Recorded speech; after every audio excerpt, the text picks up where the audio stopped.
everyone, and hope you're doing great this wonderful first day of the 9th month of 2025, Monday, September 1st, 2025. Wow, have you been? I hope you had a good weekend and happy Labor Day to all our friends in the United States. Thank you so very much for joining us. Hope you've had a refreshing weekend. For those who are still having a weekend, so to say, because of the labor holiday, hope you are taking time to review your year so far, especially if you're in a leadership position, and even if you are leading yourself, right?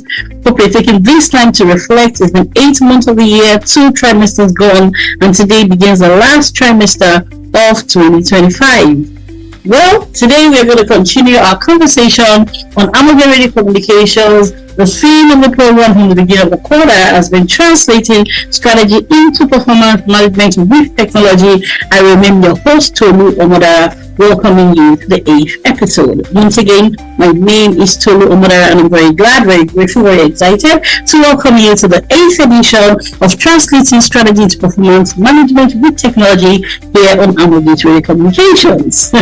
So as always, we're going to start by doing a quick recap of some of the highlights of last week's episode. Right, we're going to start by doing a quick recap of some of the highlights of last week's episode. But before then, if you're yet to, please go to our YouTube page, Amogere Communications, and subscribe. We have over 300 videos from 3 years, more than 3 years of doing this consistently, over 300 videos from different experts on different topics that range from economics to geopolitics to leadership to change management to public health. If you are a leader in any form, a current leader, an aspiring leader, you don't want to miss the wealth of information that is available for you on Amogere Communications. Please subscribe and invite somebody else you know and love to do so, right? You hear about technology, merging technology with strategy, using technology to enhance strategy and IT from experts of over 20 years who have, merged technology with strategy, using technology to drive strategy. There is so much information on strategy, on change leadership, on talent attraction and retention, on leadership competencies and organizational behavior. There is so much that is available to you on Amogere Communications.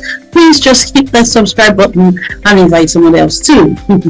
So, having said that, I'm going to share some of the quick highlights, or I'm going to share the highlights of some highlights of last week's episode very quickly. But remember, you can always go back to our YouTube page, Amogere Communications, and listen. Even if you listened before, you will gain a lot by going back to revisit this, especially if you are in the process of leading strategy implementation or connecting strategy with performance management in your institutions and organization. So last week we looked at connecting strategy evaluation with performance evaluation through technology. I repeat, we looked at connecting strategy evaluation with performance assessment through technology, right? And some of the things we said is that it is very important that the organization uses technology to ensure appropriate distribution of the strategic themes across the organization's performance unit, so to say, because there'll be different levels of performance units at the division, at the department, at the individual, ultimately sometimes across regions, and normally the strategic themes will sit at the higher level, right, at the organizational level. What is important is that the strategic themes that have been agreed at the organizational level, for which the whole organization as a whole, as a body must deliver or must be accountable or must be responsible.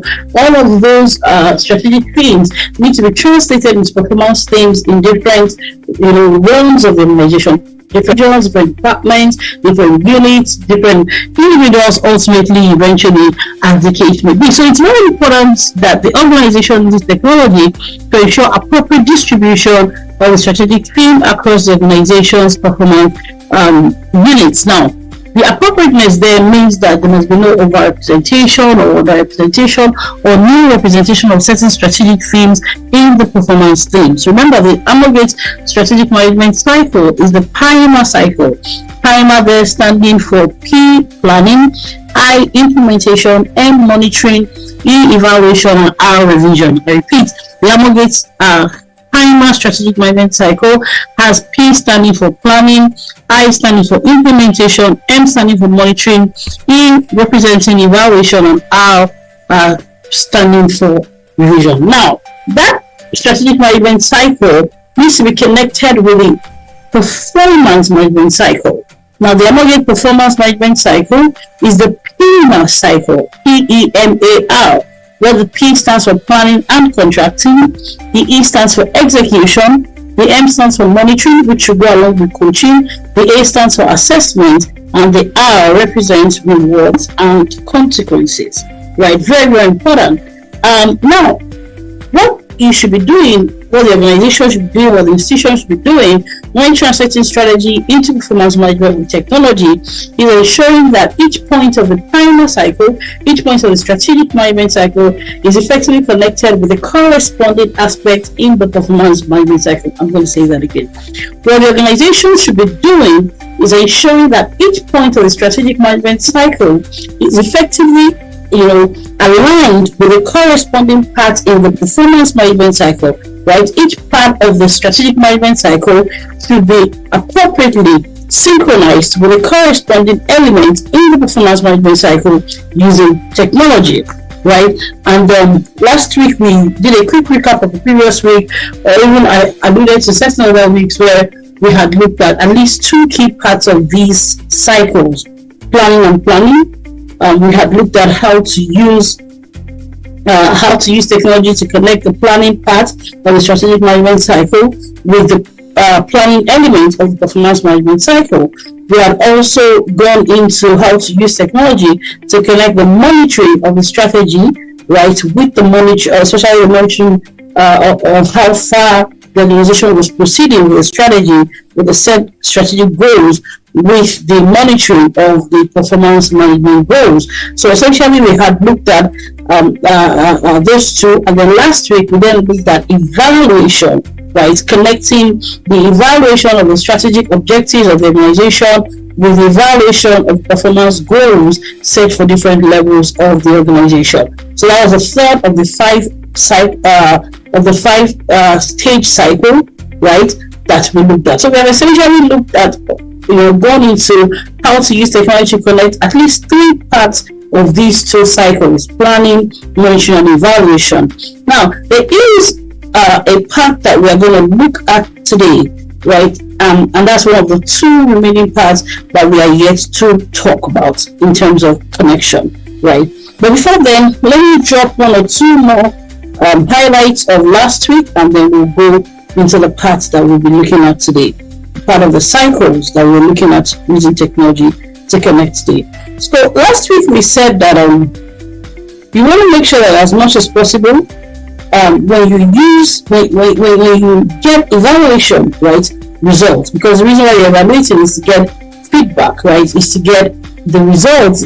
Evaluation, like we said, and we did a quick differentiation between monitoring and evaluation. We said monitoring is usually more ongoing and evaluation is more conclusive. Monitoring is more of the midterm feedback, while evaluation is an end-term feedback, right? So monitoring is more continuous, while evaluation is more finite, so to say, right? So when you do your evaluation, you want to make sure that as much as possible, right, the evaluation is based on the metrics that must have been set at the beginning, right? Because in the planning stage, in the planning phase of the cycle, both cycles, in the planning phase of the strategic management cycle, as well as the planning phase of the performance management cycle, right, you should have ensured that metrics, clear metrics that are specific, observable, and measurable were defined at the beginning.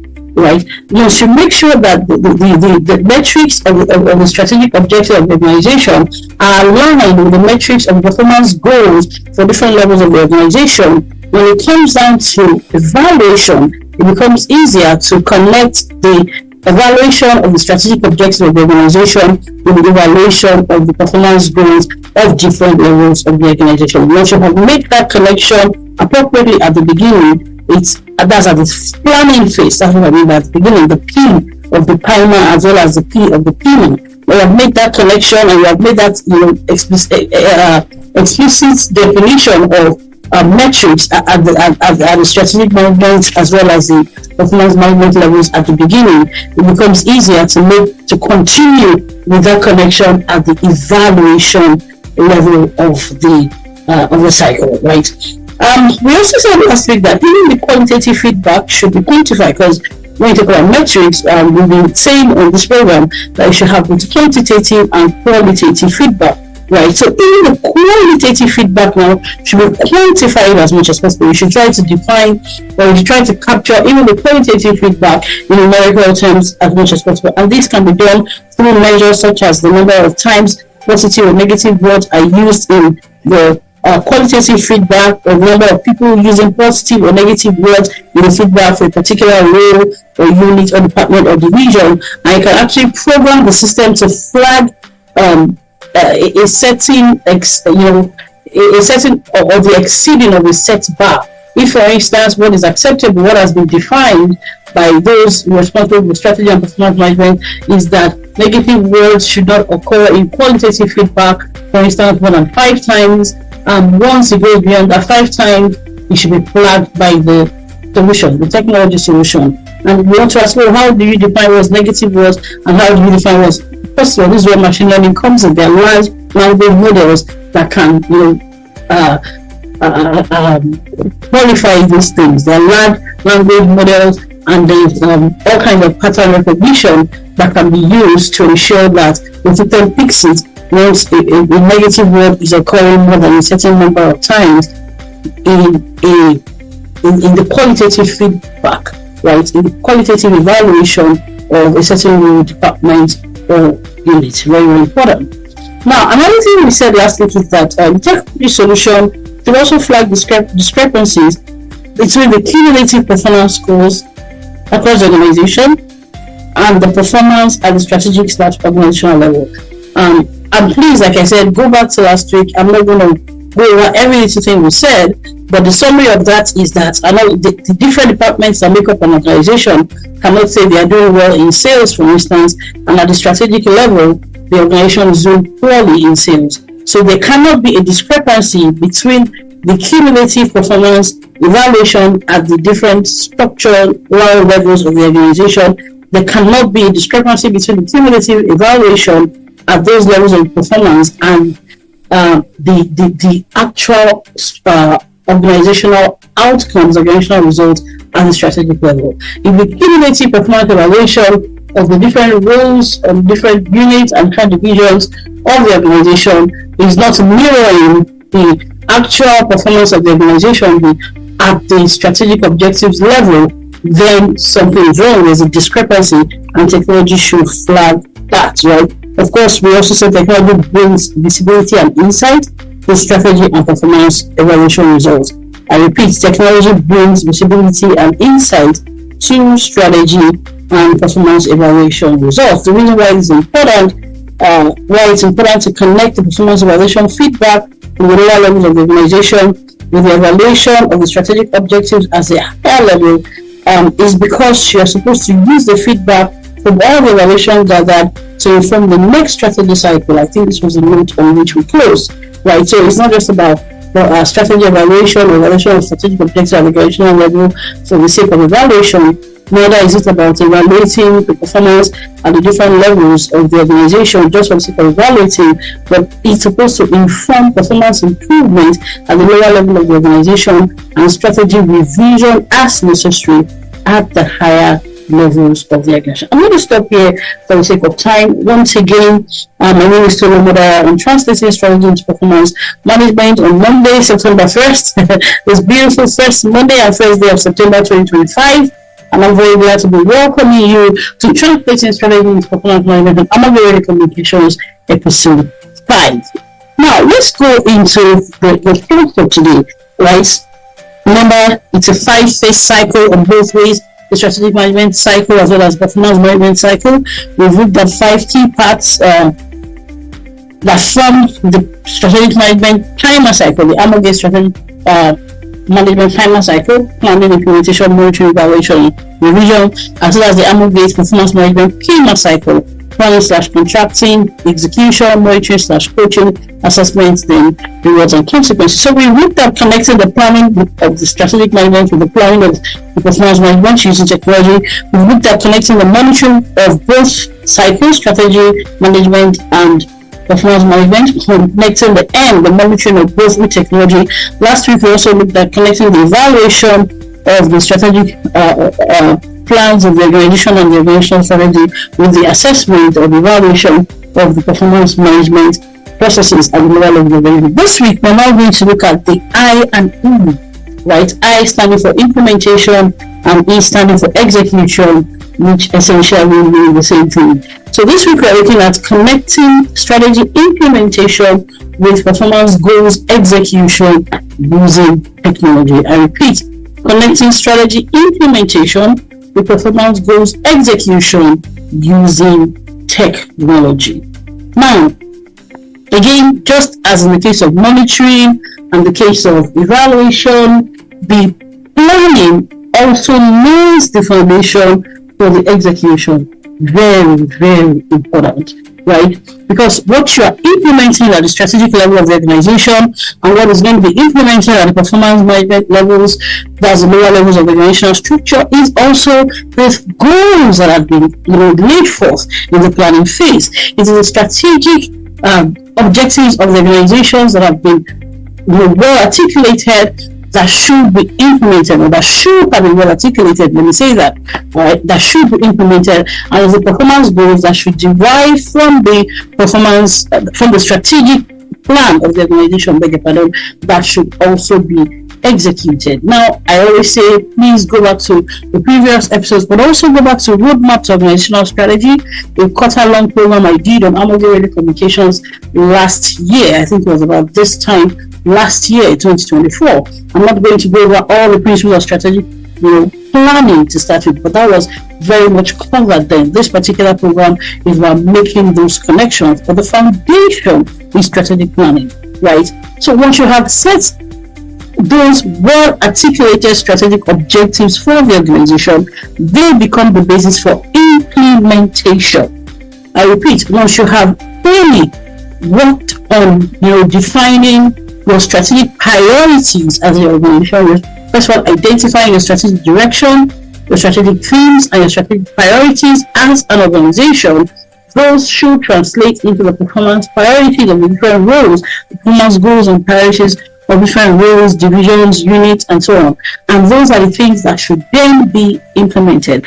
I want to touch on at least three key things that need to be also connected, strategically connected, to ensure that there is a facilitation of the synchronization of strategy implementation and performance goals execution. One, I'm going to talk about policy, I'm going to talk about process, and I'm going to talk about budgets. Policy, process, budgets. And hopefully I'll be able to touch on the first one, but if not, I'll just run through it. But let's talk about policy, process, and budget. So when you have a strategic goal as an organization, it doesn't necessarily mean that you have all the requirements of the framework, right? When you talk about a framework, it's like a structure that is put in place to ensure that the strategy is implemented.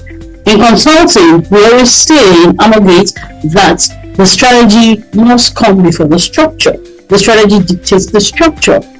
And where the structure is not going to help to implement the strategy, then there needs to be a restructuring. So it is the strategy that dictates the structure, not the other way around, right? But first of all, you have to be clear about your strategic intent as an organization. Now, if the strategic intent of the organization are going to be adequately supported, if the implementation of the strategic intent of the organization, strategic objectives, priorities of the organization are going to be well facilitated, effectively enabled by the current organizational structure. When I say structure, I'm not just talking about HR structure. That framework is the entire structure, which includes and actually begins with the policy, right? If that is going to happen, then you may be off to a good start. But if, for instance, you are trying to implement a strategy that says you want to migrate to more artificially intelligent processes, if that's a strategic goal, if that's one of your three strategic goals for a performance period of a strategy period, and you do not have the framework beginning with policies to support that, then you have to ensure that you have also set performance goals to start with that can synchronize with that, but as part of that, there must also be policies to enable the synchronization of that implementation. So, for instance, let's say you don't have a policy that defines how to implement or how to transit from, let's say, a 70-30 human artificial intelligence dependency in your organization. You don't have a policy to support how to transit from 70-30 to, for instance, 50-50. So let's say most of the things you do in your organization can easily be automated, and at a strategic level, you have decided that in order to become more efficient, you want to reduce your dependency on humans from 70% to 50%, right? But you don't have a policy to support that currently. That is going to mitigate against, is likely to hinder the implementation of that. So at the implementation level, we want to ensure that the policies, right, the policy framework is in place, right? Not just that the policy framework is available, but that the policy framework is also consistent. That's where the synchronization comes in, right? It's consistent across the strategic implementation level as well as the performance management level. But it begins with the policy. One of the key areas you want to start the implementation synchronization with is policies. Are the policies, the policy framework of the organization, is it set to support the synchronization of strategy implementation with performance execution or with performance goals execution? If that's not in place, what will happen? It will end up being on the wall if you're not careful. I think I've shared this on this program before, when a particular organization, a top level organization with tens of thousands of employees, if not running into hundreds of thousands of employees, and they looked at and the top person in the organization looked at us and said, the last entity that tried to do what you're trying to do, they came up with a document, but it ended on the shelf, and we looked at the senior individual and said, you don't know us, we are different. I have no end on the shelf. Like I said, it was the top person who ended up getting excused because they had an overall leader that was committed to change. But jokes apart, if you do not want that strategy documents to end up on the shelf, then you must begin by ensuring that there is a synchronization between the policies that have been written, that have been articulated, to ensure implementation at the strategic level, and what are the policies guiding execution at the performance management levels, which are usually the lower levels of the organization. That's number one. Number two, where there are absolutely no policies in place, you also want to begin by articulating those policies, facilitating the articulation of those policies. What policy is going to guide us as we transit, using the example I gave, as we transit from a 70-30 human dependency in an organization that does a lot of repeatable tasks, as we transit from 70-30 human dependency, for instance, to 50-50 human dependency. So we have a 50% dependency on humans and a 50% use or utilization of machines, right, including artificial intelligence. Well, my name is Tolomada. I'm your host on this program, Translating Strategies for Performance Management on Amagi Radio Communications. We'll take a short break and I'll be right back. Thank you for staying with us. Harmongate, founded in 2008 out of a desire to build transgenerational structures for organizations, institutions, and nations. We have worked with large businesses, international development organizations, and public sector ministries and agencies. Harmongate, our uniqueness is that we do not just work for you, we work with you. For example, we do not leave you to the task after sourcing talent that will help the new hire settle into robust leadership development programs. We are technical experts in advising and supporting institutions on strategy and leadership, artificial intelligence, strategic human resource management, public sector reform, finance, audit and tax, FAT, and strategic communications. We do all this and more out of a desire to transform nations through institutions and organizations. For further inquiries, email contact@thearmygate.org or call +234-810-999-6666, +234-807-957-4151, and +161-0504-6026. www.thearmygate.org. Armygate, building to endure and transforming nations through institutions and organizations. Welcome back, and thank you very much for being with us. I remain Tolu Amadara here on Amoge Radio Communications, taking on for the 8th episode of Translating Strategy into Performance Management. And the topic for today is connecting strategy implementation with performance goals execution using technology. Now, let's come to the next part, the process, right? Because policy is just a broad framework, right? There's a level of breadth that you find in policy. This is what we believe in this organization. This is what we subscribe to. These are the concepts that we lean on. These are the things, these are the boundaries, and so on and so forth. So policy can be quite broad, right? And there is still a way to connect the policy at the level of the strategy implementation with the policies guiding performance execution to ensure that synchronization. However, for greater level of details, you need processes. Very, very important, right? Policies give a broad direction, but processes bring more specificity, right? And when you're specific about the processes, it helps to ensure consistent implementation. Very, very important. And you want to say, oh, if we can have specificity at level of processes, why then do we need quality? Because you may not be able to have, a reaction, to every little thing that changes in the market, right? And so you need policies that can anticipate several scenarios. It's like having legislation. That's one example that comes to mind. So you have certain legislations, but the interpretation of the legislation in different cases will now be left to different courts of law. But you don't go to the Supreme Court, or you don't go to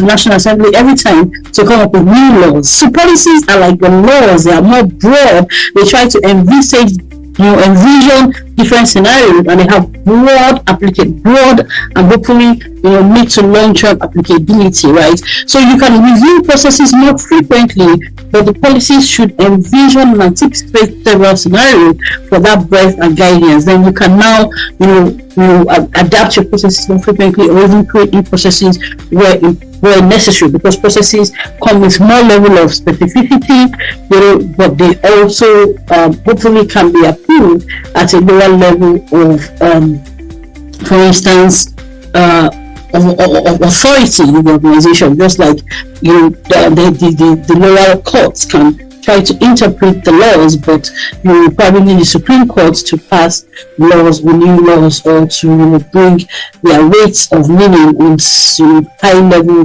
redefinitions of existing laws. So that's how the processes are, right? So once you have your strategic intent or strategic objective, you also have to look at the processes that want to guide the implementation of those strategic objectives. Now, those processes, to be honest, they may differ from department to department, and that is fine. What is important is that the overarching policy, remember I said the policies tend to be more broad, the policies cover a wider range, and also tend to have a longer period of relevance, right? Now, the policies are broader, so you may have one policy that can apply, for instance, to the entire organization at the strategic level. Some may be more specific, some departments, but generally they have more breadth. Now, at the level of the different departments and divisions in the organization, we want to make sure that those processes that come with more specificity, are also aligned, because those are the processes that will guide implementation, right? And execution can be especially at the much lower levels of the organization, it can be a very repeatable task, right? And at that level, you want to make sure that those processes, and this is where technology can help a lot, right? You can use things like charts, you can use things like diagrams, you can use things like, I gave the example of large language models. You can use those things to ensure that there is a correlation of course, programming it, pre-programming it, putting in the kind of words, the kind of flags, the kind of patterns you expect that will show you that there's a correlation between certain processes that have more specifics and the corresponding policy at the organizational level that has more breadth. Once you have pre-programmed this into the technological tool, then technology can help you flag the areas of misalignment that they may be, because once there's a misalignment between a process that is supposed to be corresponding with certain policy, then execution may also be disconnected. Very, very important. So you can use technology to ensure that the processes we tend to have more details are well aligned to the policy that tend to have more breadth. And remember, these policies and processes guide implementation. Very, very important. Third, and also very important, is budgeting. Very, very important. If you want to connect strategy implementation with performance goals execution, then the budget must also reflect that synchronization. So, for instance, if at the strategic level you have said your top 3 priorities, for instance, is transiting to artificial intelligence, reducing the human dependence by 20%, right? That's at the strategic level. Now, at the level of budgeting, right, for the different departments within the organization, if you had, for instance, a $1 million budget for recruitment before you set this goal, right, and at the organization level you have already said, okay, we are going to increase our budget proportion for increased technology, for instance, especially the kind of technology that reduces our dependence on humans by 20% at the minimum. If you have set that kind of budget, let's say you have given a $5 million budget for that transition, at the departmental level, for instance, the HR department can still not be maintaining a $1 million recruitment budget in a year when you want to reduce your dependence on humans by 20%. There is a there's a lack of correlation, right? There's no correlation at that point between, from the budget perspective, there's no implementation correlation between the strategy and the performance management, and ultimately that would affect implementation, because you need the budget, you need the funds, you need the resources to support and enable implementation. So there must be alignment at the policy level between the strategic objective of the organization and performance goals of the different levels of organization. There must be that alignment to ensure the connection of strategy implementation and performance goals execution. The processes must also mirror that alignment as well. Processes to enable performance goals execution at the different levels of the organization must not be far removed from the policies, the overarching policies at the level of the organization that is supposed to guide implementation of those strategic objectives. There should be a sync as well, and technology can be programmed to flag a dissonance or a disconnect with the ease. Right? Budgeting, of course, is also very, very critical, and this is very simple as well. If you put in the figures and predefine the limits, predefine the barriers, the minimum acceptable figures that must be given to certain things at the performance goals execution level. For instance, if you say not more than 40% of the department's budget should go to recruitment in that new season, when you have already said you are reducing dependence on humans. Once you have programmed this into the system, then the technology flags a misalignment. Once any budget in any department or unit is going above 40%, you can see it on the dashboard, you can see the lights, you can see if it's the amber lights, or if it's a very significant departure, you can see the red light. The technology helps you to see when budgeting is not aligned to ensure the connection of strategy implementation with performance goals execution. Well, last but definitely not least is also the scheduling. Very, very important. If you have already set a goal to achieve a certain strategic objective at level of organization in, for instance, a year, if you have set that, then at the level of the performance goals execution, right, there must also be a synchronization. A goal that should be achieved in a year that at the level of the organization should not be set for 18 months at the level of departments in terms of its implementation. There should also be an alignment across the scheduling. And again, these are things that the technology can easily flag technology can only bring visibility, and then there can be appropriate changes. Very, very important. Right? Your technological tools can be there with legends, with colors, with whatever you want to use, with chat, whatever you want to use to quickly bring attention to the areas of disconnect between the schedule set for strategy implementation and the corresponding performance goals execution timings. Well, this, I think, is what we're going to enjoy on today's edition of Translating Strategy into Performance Management here on Amoge Radio Communications. We'll be looking at how to translate strategy into performance management using technology throughout the quarter from July to today, September 1, 2025. Today, we specifically looked at connecting strategy implementation with performance goals execution using technology. We touched on 4 key themes: policy, process, budget, and schedule. These 4 areas must be aligned to ensure that strategy implementation is connected with performance goals execution and strategic and different structural levels of the organization. Thank you so much for being here with us. Thank you very much for being with us. We hope that you go back and continue to implement this. Please reach out to us when you need our support.